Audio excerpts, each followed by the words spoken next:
how to fix WhatsApp business message not sending on Android phone. Hello guys, in today's video I'm gonna show you how to fix WhatsApp business message not sending on Android phone. First open settings and then just scroll down until you find here apps, and now click apps again, and here just scroll down until you find WhatsApp business here, and then click on it, and now click storage and then click clear cache, and then click force stop here.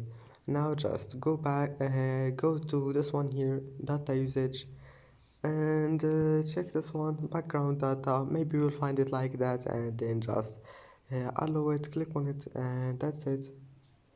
Then just go back and try again,